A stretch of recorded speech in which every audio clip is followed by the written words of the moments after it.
Hello, everyone, and welcome back to the Born to Heal podcast. Today, I want to talk to you about being wrong.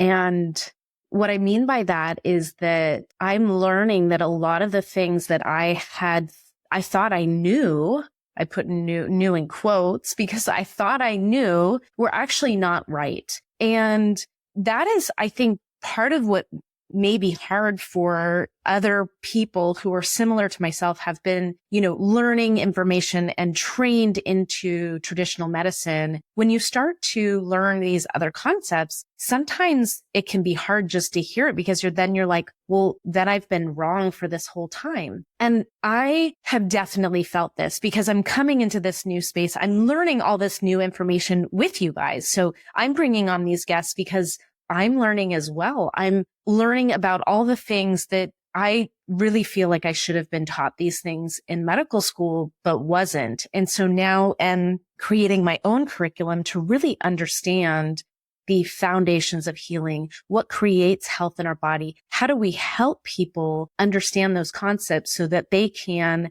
figure out what's right for their body? And this is the other thing is that I used to think that there was I knew how to treat a disease. And now I'm really realizing that every individual is very different and what they need is different in terms of their healing. And that person, I've always known this, that the person who is going through the experience is the one who is their own healer. I had that sense when I was practicing, but now I'm realizing that it's so much more individualized what someone needs for their own healing than what I had thought.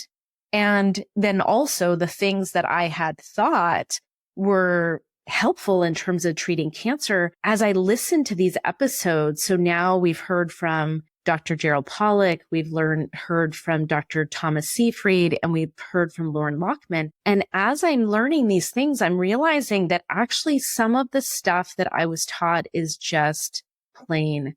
Like, for example, that DNA is what determines whether someone gets cancer. Our DNA does not determine whether someone gets cancer. We've seen this over and over again. And I knew this instinctively. And you heard me say this when I was talking to both Dr. Pollack and Dr. Seyfried, that I had been taught that cancer was a genetic mutation. But then I saw in my practice that that wasn't the case. But now I'm understanding these other underpinnings of what actually contributes to illness, not just cancer, because now I'm really understanding that cancer is not like its own thing. Cancer is just one type of illness that is created in the body, but chronic diseases such as diabetes, obesity, neurodegenerative disease, they are all tied back to the same things. And this is really about our way of life. Like, our way of life is not supporting the health and well-being of us as human beings. And I think that the reason why I couldn't see all of this before was that I was in a system that actually valued all of those things. The doing, the busyness, the making money, the, accomplishing, whatever it is. I was always looking for the next thing because I wanted to be successful. And I was, so I've had a successful career, but the chasing of the things, the chasing of the accolades, the chasing of the accomplishments is what actually is making us sick as a society. And now that I've stepped away from it, it's really easy to see. And I don't know that I've said this on this podcast, but I've said it in other interviews. It's like when you're inside the bottle, you can't read the label on the outside of the bottle. And I think that that's really true. So in my career as a radiation oncologist, I couldn't see what the label was on the outside of that bottle, which the bottle here in this case is Western medicine. But now that I've stepped outside, what I can see is that actually the system works exactly as the way that it was intended to work. It is a system that is designed to prescribe pharmaceuticals or, mechanical interventions, whether that's surgery or, devices or that kind of thing. So it is a business and it is designed to have people get these things done to them, whether they're medications, whether they're procedures, whether they're, inventions that are used to treat this type of condition, but it is designed for that kind of interaction that someone comes in, they're given a diagnosis, and then they're given something to treat that fuels the system. And basically, this is the way the system works. And it works well. So this is what the system is designed to do. And it does what it is exactly designed to do. So, but the truth is that now that I'm on the outside, I can see, oh, okay, this works exactly the way that it was designed. I just thought it was designed to do something different.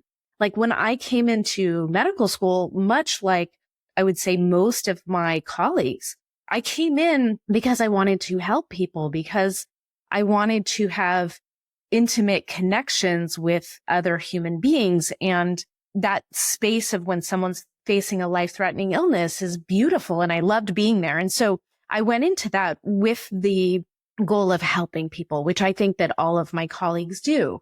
But in the training, I was trained into this system without ever questioning it, without ever having alternative point of views to say, hey, is that really how the body heals? And so now that I'm stepping out, I'm seeing the label from the outside of the bottle, and I'm recognizing wow, okay, for many years, I was saying things that weren't right, that weren't correct. And I'm not saying I know the truth. I don't know what the truth is. I can just tell you that there are basic fundamental principles that underlie healing that are not being taught in medical school. They are not being taught to our doctors in training, residents and interns. They are being taught into a system that teaches them how to identify problems and then plug in these particular fixes for those problems, right? And one of the things that you will hear from doctors in terms of saying, well, there can't be that much let's just take a metabolic approach to cancer. So we'll take the work of Dr. Seyfried. So I remember this when I was practicing, and this was actually just before I left. And I was talking to one of the new radiation oncologists that we had hired about ketogenic diet for brain tumors specifically. And there's data supporting that. And I was talking to him and he said, well, there's some data for this, but it can't be that significant, the role of diet in cancer. Otherwise we would have learned about it. And this is the thing you have to remember is that there are not incentives within the system of Western medicine to study diet, because diet is like a free intervention. There's no money to be made on that within that system. And so we have this lack of data to support some of these interventions that are cheap and simple. And that's by design. The system is not designed to study and promote the cheapest, simplest, most accessible things that people can do on their own.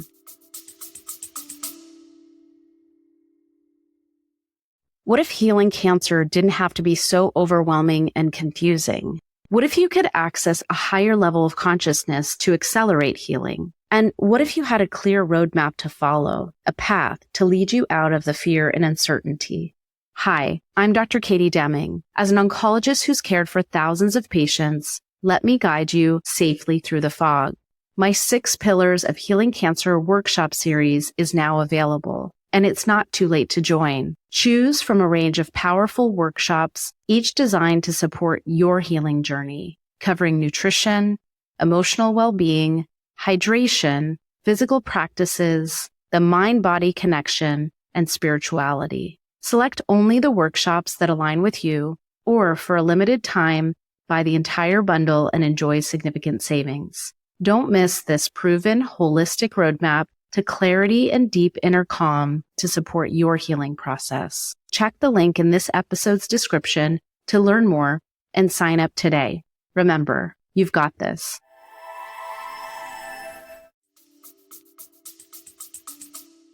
It's designed to deliver and basically sell these other interventions. And when you see that, it starts to make it easier to be like, okay, it's not as confusing as I thought. So, it is confusing. Actually, there's a lot of information. And what's hard is that in this space, when you step outside the world of pharmaceuticals, the data is not as robust, right? So we don't have as many large studies on these things because there's not the money in it. But if you start to dig at the underlying principles and the science, you can come to your own conclusion. And that's what I'm hoping with this podcast is that people listen to these experts and not that they think what I think, because I'm learning myself. I am putting all of this together myself. But what you do is you start to put together a story where you can decide, okay, how do I empower myself? How do I become my own health advocate to create health in my body? And the one thing that is interesting with these 3 episodes that we've just had is that they actually all tie together and they all tie into the science of water, which Dr. Pollack talked to us about. And Dr. Pollack explained to us that our bodies are 99.9% water by molecules, right? And that water in our body is ideally structured in a hexagonal form. And when the water is structured in this way, he calls it easy water or the 4th phase of water, that's when our cells function optimally. And in order for our cells or our bodies to hold our water in this way, forming easy water in our cells, in our bloodstream, in our bodies, it requires the proper inputs into our system. And we are human beings living on planet Earth. And it, to me, is like no surprise that those inputs are things that come from our natural environment. And Dr. Pollack cited those, so infrared from the sun. We're designed to be spending time in the sun, the earth, grounding. So we're designed to connect with the earth. So vegetables are full of structured water, and that is one way of getting that into your body. In that episode, we didn't talk a lot about it, but it's not just about what you're bringing into your body in terms of the water that you drink or the water that's coming from the vegetables. We actually structure the water in our cells, in our tissues. And that the structuring of that water is done when we're getting these inputs. Okay. And the interesting thing is that this ties to what Dr. Seyfried was talking to us about cancer being a metabolic approach. And that when you think about cancer from a metabolic approach, you basically have a dysfunction of the mitochondria and the normal metabolism of nutrients into our bodies. And basically, we flip from doing normal respiration using oxygen to fermentation. This is what cancer, by definition, all cancer cells are doing fermentation for their energy. But this ties back to the water because actually the energy that is created in our cells from metabolism, so either through the oxidative phosphorylation or through fermentation or anaerobic glycolysis, basically what we're doing is we're forming ATP, which is the energy source in the cells. And that ATP is responsible for a conformational change in the proteins of our cells that help structure our water. Okay. And so when we have healthy mitochondria that are functioning well, that are doing what they're supposed to do, and we have the appropriate nutrients into our cells that help the mitochondria function and the right nutrition. So we're getting the appropriate vitamins and not too many sugars and basically eating things that are nourishment rather than like a lot of processed foods and a lot of extra sugars and carbohydrates in our diet. That actually helps structure the water in our cells. So the information that was shared by Dr. Seyfried ties directly in with the information that was shared by Dr. Pollack because the mitochondria are involved with metabolism, and the metabolism creates the ATP, which organizes the water in the cells. And so even though these topics may seem like they don't go together, they actually are intimately intertwined. That if we start to get the nutrients correct, what we're eating, so lowering the amount of sugars, lowering the processed foods, getting vegetables and the vitamins that our body needs, then we will structure the water in our cells. And so basically by doing a metabolic approach to anything, and this is not just about cancer, this is like all of us could use a metabolic approach to our diet. And I'm not saying you have to go do keto. You could be a vegan like Dr. Seafried talked about, but you have to really look for low glycemic index foods to get your glucose levels down. We have a big problem in society where we are just having high levels of glucose chronically and, leads to diabetes and then neurodegenerative disease. But all of us could use kind of a look at our diet to say, okay, is the food that I'm getting nourishing, and is it not spiking my blood sugar? And then also, am I moving my body so that basically I'm getting oxygen and I'm moving the muscles and I'm using the nutrients that are coming through, right? Because if basically we're just taking in sugar all the time, then basically our body is just packing that on as fat. And if we're not burning it off, we're just going to get fatter and fatter over time. And Dr. Seafried talked about that, that eating fat doesn't make you sick. It's eating the sugar. And then the sugar sends the signal to your body to store the fat. And if you're not exercising and you're just constantly in a fed state, you're basically going to gain weight. You're going to become less healthy. The water in your cells is not going to be optimally structured. Okay. And so I wanted to bring that parallel together for people, that when you do a metabolic approach to your health, you're also working on your water. Okay. And that the mitochondria need the same inputs as the water because it's all tied together. So our mitochondrial health is improved by being in the sunlight, by connecting with the earth, by doing infrared sauna, so all of these things tie together there. And I wanted to make sure that people really understood that. And then if we look at the information that was shared through Lauren Lockman with water fasting, so we are basically, I would describe us as bodies of water. We are walking bodies of water. We're 99.9% water by molecule. So we're like walking around there. And if you think of yourself as a body of water, everything that we've eaten is basically, being stored in our bodies. So if you think about if there's glyphosate in the soils and we've been eating that for decades, that is all stored in our fat. Okay. Our fat is where the body stores toxins.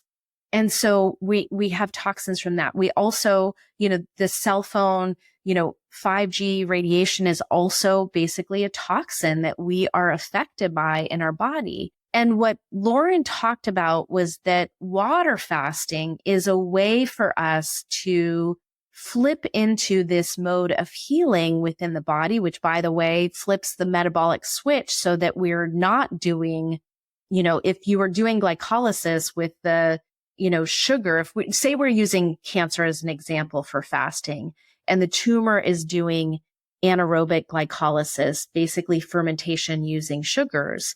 When we go into a fasting state, you're flipping into ketosis and also stimulating autophagy, which is basically getting rid of all of those toxins in our fat cells and getting them out of our body, flushing that out of our body.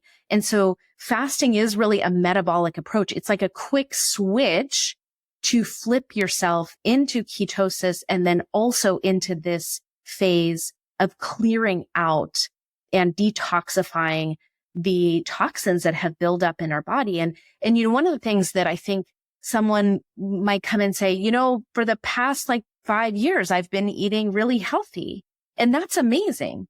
But the truth is that we have accumulated toxins from our entire lives. And this is why he talks about doing these prolonged fasts, because it can take a long time for the body to rid these toxins out of our bodies. And it sounds a little bit out there when you're thinking, gosh, how could someone go 21 days or 30 days without eating food and just doing water?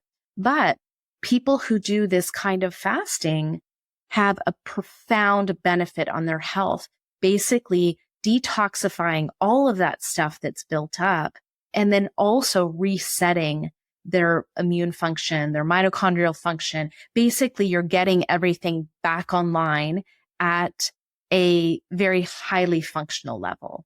And so again, the water fasting ties into both what Dr. Seyfried said as a metabolic approach, but it also ties into the water, because as we clear ourselves out and as we reset our mitochondria and basically get ourselves functioning better again, then we are going to structure the water in our cells better. And so these three different episodes that seem very different, and they were quite technical. I really actually appreciate the science that was brought by each of these guests. But you can see how you can start to put it together and be like, oh, these things all fit together. And this is actually, these first three guests are like foundational for the things that I believe someone needs to do if they want to heal illness. I really think that for cancer, for, diabetes, neurodegenerative disease, it would be very beneficial for people to take a metabolic approach, lower their sugars, basically get into that state that Dr. Seyfried talked about with a GKI less than 2. So this is not going into full ketosis. You don't have to go into full ketosis initially. You can just get yourself down to like a GKI less than 2. And this would be, you'd have to monitor to do this. So monitoring your glucose and monitoring your ketones, and then using water fasting to really kick you into the ketosis and then the autophagy or the dumping of the toxins. And so for me, it's like, if I was diagnosed with cancer now, what I would do is that I would get myself, initially with my diet, get down into a GKI of less than 2 and then do a water fast. And I know it sounds crazy to do a 21 or 30-day water fast, but I personally have done 6 days and I did it not correct. So I did this before I talked to Lauren and I wasn't resting. Actually, it was a problem because I was working while I was doing that. And I don't recommend that. That is not a good idea. And actually, I think that these prolonged water fasts really should be supervised. And like he explained, making sure that you're checking electrolytes before you do it, and then also that you're supervised to make sure that you're safe in doing it. But doing those things of getting your diet from a metabolic approach tuned in or dialed in, then going into fasting, whatever that length is for you that you think that you could do in a supervised fashion, and then really doing the practices that Dr. Pollack talked about that like we should be incorporating into our everyday life of making sure we're getting sun exposure, making sure we're grounding with the earth, making sure we're eating vegetables that come from the earth, that is free of pesticides, that has that structured water in it. Using infrared sauna for detoxification, connecting with other humans, which is basically a form of infrared, and then also with animals as well. These are simple things that we can all be doing. It's not that complicated. And if you're not sick, even if you're not sick, doing a prolonged fast, for me, I actually I'm trying to figure out when I could do it, but I'd like to do a prolonged fast to help myself clear out the toxins. But if you can't do a prolonged fast, just doing intermittent fasting or fasting 1 or 2 days a week is very beneficial. So for me, I tend to do intermittent fasting where I'll eat for a window of 8 hours and I'll fast for 16 hours. But then I'll also occasionally do a longer fast. Like right now I'm fasting and I'm on day 2. My goal is to do either 2 or 3 days. And I do that about once a month, a 2 to 3 day fast, just to help clear myself out. And there's definitely value to that.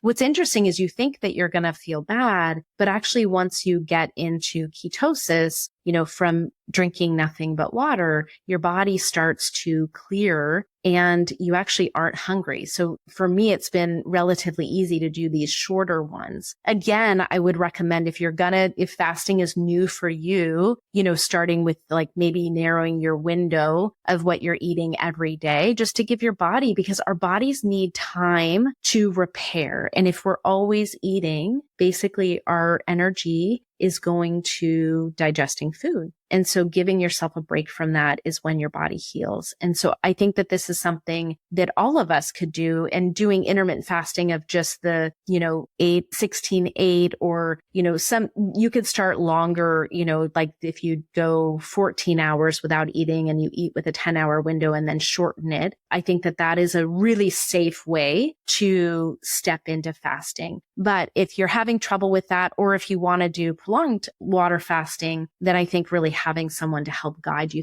through that is important. But, I am excited to be wrong. I'm actually excited to embrace the idea that I did not know really how healing happened. And now I'm learning so much. And so in some ways, it's very humbling, actually, I'll say. It's very humbling to be in this place where I thought I knew about healing and cancer specifically, and to acknowledge that, wow, there's a lot I didn't know. And actually, one of my former patients was like, she had listened to the episode with Gerald Pollack, and she's like, I'm shocked that you didn't know this before. And I was like, yeah, we're not taught it. And so that's part of what my goal is with doing this podcast, is that I know there are other doctors who follow me who also weren't taught these things in medical school. And so I want to at least bring this so that people are hearing these other modalities. What are all the things that we can bring in to help people heal and finally get well and get ahead of that curve, right? So instead of waiting until we're sick, it's like, how do we start to do these things now so that we can prevent illness? Because the statistics are really dismal that, over 60% of the population is overweight, obese, in fact, and that diabetes is epidemic, and neurodegenerative disease, which neurodegenerative disease is just a continuum of diabetes. It's like when you have sugar in your system for this long, it starts to affect our nervous system. And so we can clean that out, which is amazing. So it means that all of these things that we see rising that we think we have no control over, we have a lot more control. And so I'm willing to be wrong, because being wrong means that we all have a lot more control than we thought, and that getting healthy is within reach for all of us. So I will continue to do, these interviews, and then I'll have some of these solo episodes so that I can give my take on the information that I'm hearing. And I also realize that it can be challenging for people to listen to some of these scientific episodes if they don't have a science background. And so I want to make sure that I have these episodes in here where I can explain, okay, this is the takeaway. This is what I want you to get from this episode. And then also in my Substack newsletter, I break things down there. So if you're not subscribed, the link is in the show notes and you can go there. And on Wednesdays, I break down the episode that was released on Tuesday so that you can have kind of a cheat sheet for what was it that this guest was talking about on the podcast, and we can make it simpler for you. So anyway, I hope you have a great week, and I look forward to seeing you next week, the next episode. Take care. Thank you for joining me on Born to Heal. It's been a privilege to share this time with you, and I hope that today's episode has offered you valuable insights on your journey toward optimal health. Please consider subscribing, sharing this podcast with your friends, and leaving us a review. To learn more about how you can work with me, please visit katiedeming.com. You can find additional resources in the episode show notes linked below, and remember to join us next week as we continue to explore more holistic approaches to healing. Until then, this is Dr. Katie Deming, reminding you that just like me, you were born to heal.